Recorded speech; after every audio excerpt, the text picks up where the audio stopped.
Hey there, and welcome to my first ever Hunger Games video.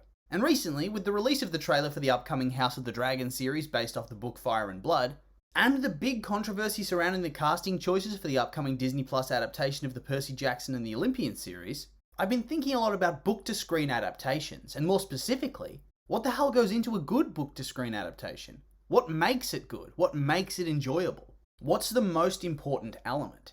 What can you change, and how can you change it while still staying somewhat faithful to the source material? Does it even matter if you remain faithful to the source material?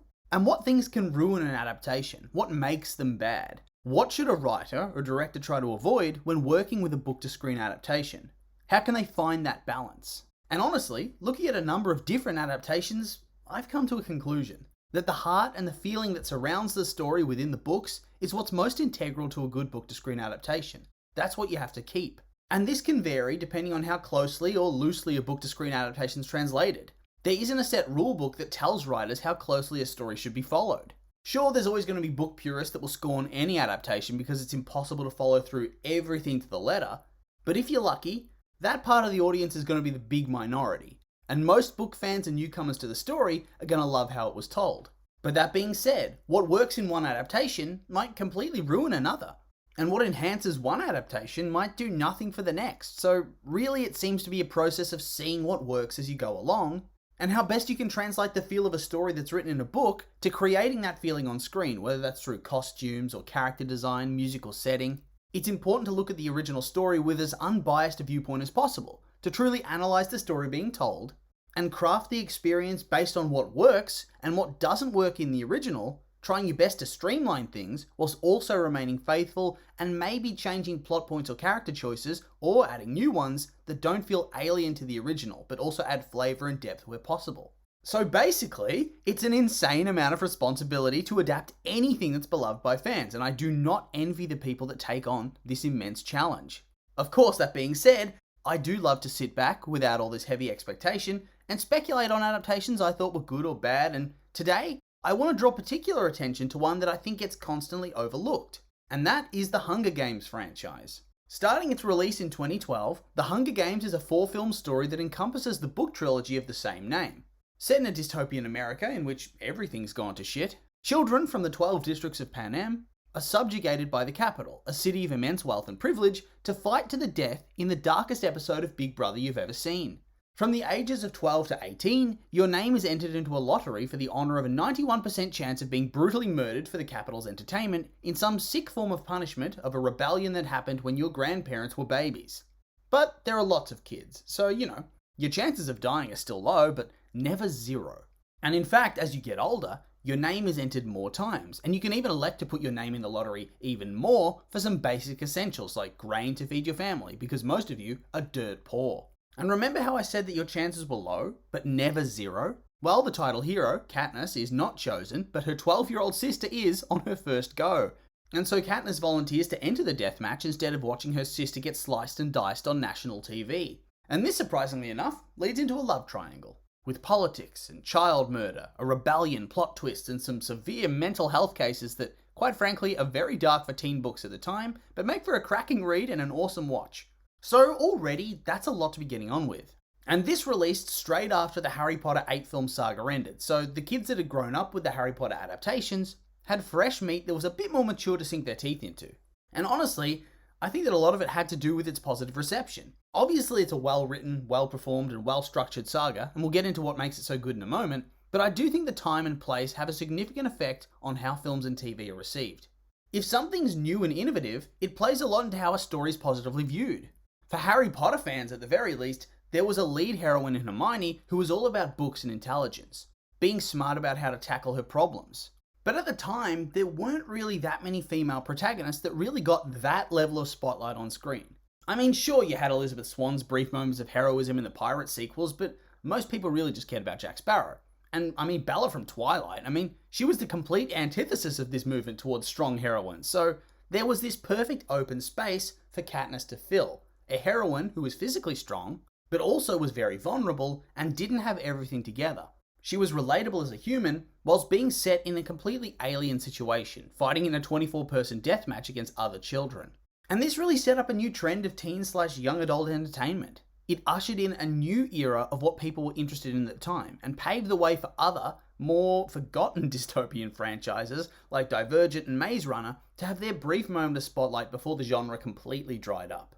And I've only read the first installment of Maze Runner and Divergent, so I can't really speak for how well those were truly adapted, but I think it does kind of say something how Divergent didn't get to finish their story at all, and Maze Runner had well and truly passed the dystopian future phase and felt old and haggard by the time their final film released. But against those failed franchises, what made Hunger Games stand out?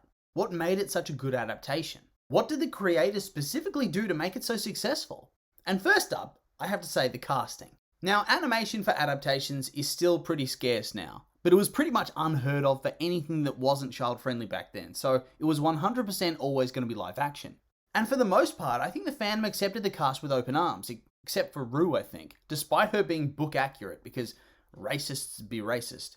But anyway, the characters were depicted pretty closely for the most part, and most of the actors for the younger characters were relatively unknown. And these roles shaped many of their futures. Jennifer Lawrence had been in works previously, including being Oscar nominated for Winter's Bone, but this shot her to fame like nothing else.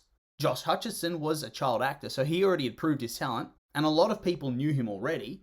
Liam Hemsworth was relatively unknown, but he proved himself to be a worthy actor alongside Jennifer and Josh, and other talented actors of note were Sam Claflin, Jenna Malone, Natalie Dormer, Jeffrey Wright, Philip Seymour Hoffman, Woody Harrelson, Elizabeth Banks.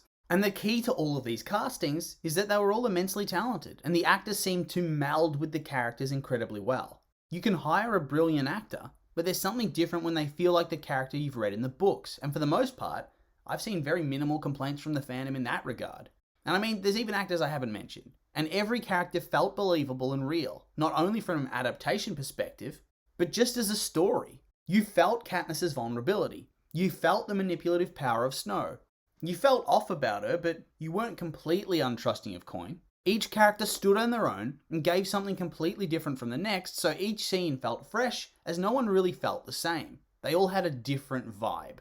And at the end of the day, I think that boils down to not only good casting choices, but also to really good writing. And speaking of good writing, The Hunger Games shines in this regard too. It remains largely faithful to the books, but it does streamline certain plot points and chooses to hone in and flesh out certain characters, whilst others are taken to the side or removed completely. Of course, this area I feel is the most contentious, as it calls back to what I said earlier, about how some book fans want faithful word-for-word, action-for-action replays of events exactly. But particularly at this time, there weren't really TV shows where you could extend out the content. There just wasn't the money for that, apart from like Game of Thrones, which had only just begun.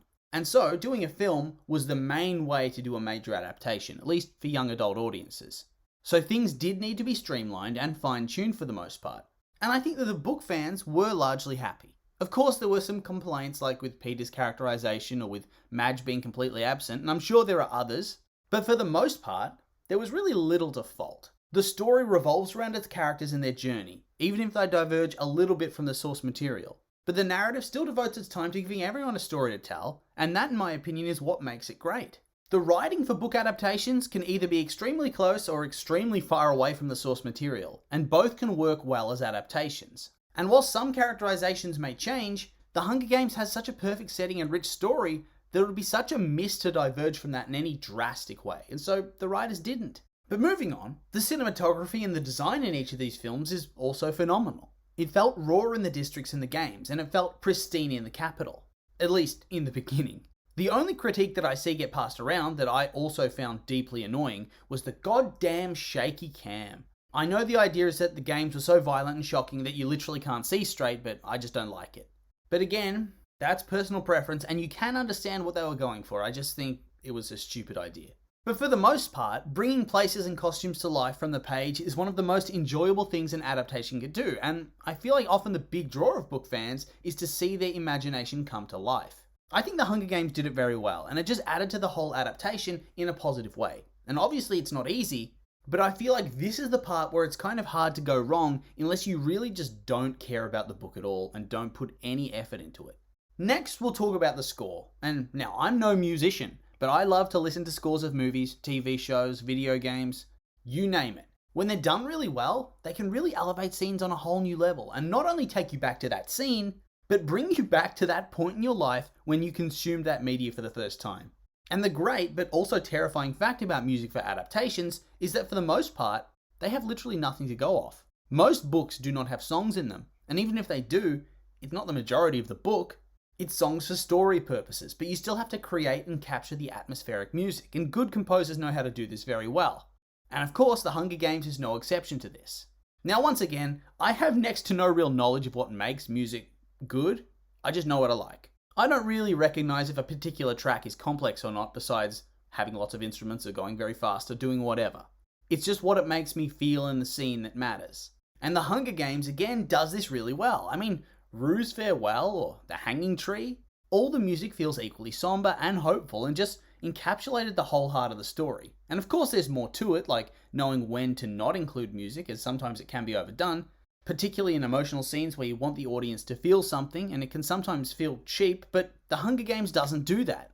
They have those important scenes, like when Rue's killed. You get that raw moment of her grief and realization that she's going to die.